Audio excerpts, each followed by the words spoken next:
Library Bear and Library Cat present The Tea Party.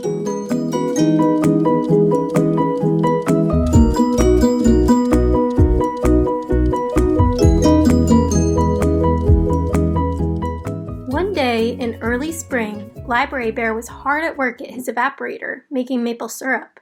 Sugaring kept him very busy. He had to check the fire and add more wood when it needed it. He had to check the pan and make sure that the sap wasn't getting too low. And of course, he had to gather the sap from the maple trees, but he was waiting for a friend to help him with that job today.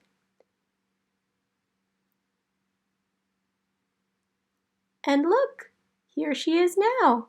It was Library Cat. Library Bear and Library Cat gave each other a big hug. Library Cat was excited to get started collecting sap, but first she had an idea she wanted to share with Library Bear. "How about we have a tea party this afternoon?" she suggested. Library Bear said, "That sounds like a great idea. Let's do it. We can decorate the table to look very fancy.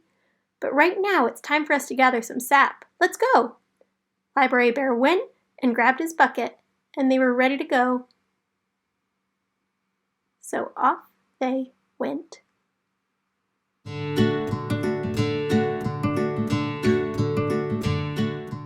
The first bucket they checked was full of sap, but when Library Bear peeked in, he also saw a lightning bug. "What are you doing in there?" Library Bear asked. "Well, as I was flying by this maple tree this morning, I got a whiff of something that smelled so delicious and sweet I couldn't help myself.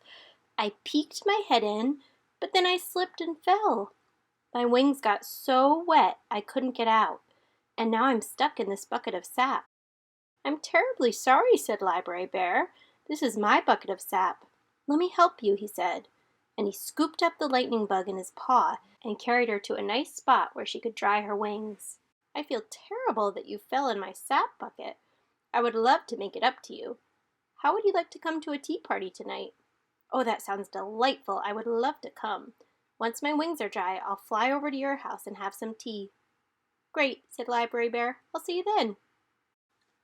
Library Bear and Library Cat headed off to check another bucket.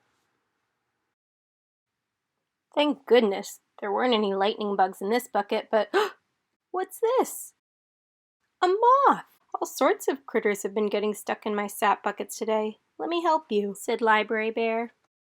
"Well, I wasn't exactly stuck," said the moth. "I was flying by, and I smelled something so wonderfully sweet I couldn't help but check it out, and then I fell in, and my wings got so wet that I haven't been able to fly away." "Well, perhaps we can make it up to you. Will you come to our tea party this afternoon, once your wings are dry?" said Library Bear. "Certainly," said the moth, and Library Bear put her down and headed off to check on another sap bucket.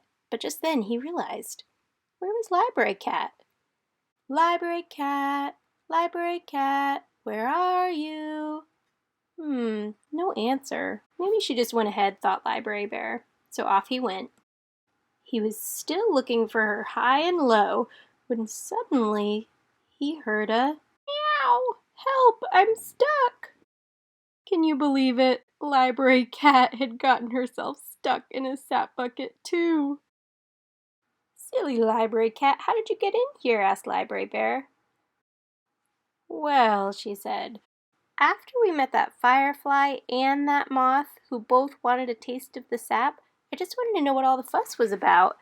And so I went ahead to the next bucket, and I meant to just reach my paw in for a little taste, but instead I fell in, and now I'm so stuck. Will you help me get out?" asked Library Cat. "Of course, I'd be happy to help," said Library Bear. And he reached around her with both arms and pulled with all his might until out popped Library Cat. "I'm okay," she said, and they gave each other a big hug. "I've seen a lot of animals stuck in my buckets today," laughed Library Bear, "but I didn't expect to see a cat." "Well, now I see what all the fuss is about," said Library Cat. "That sap was delicious. I'm glad you thought so, but wait until you taste the syrup."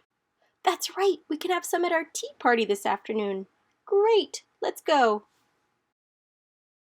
And so the two friends headed off to get ready.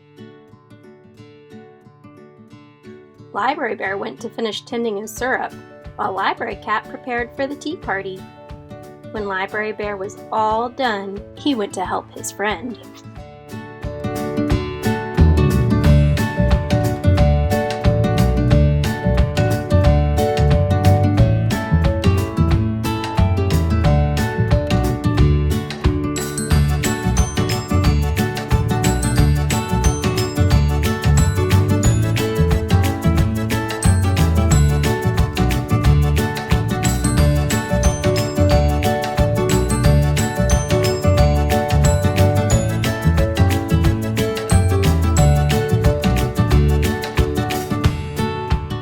What a beautiful tea party this will be. I wonder when our new friends will arrive, wondered Library Bear. I'm already here, said a tiny voice. And so am I, said another.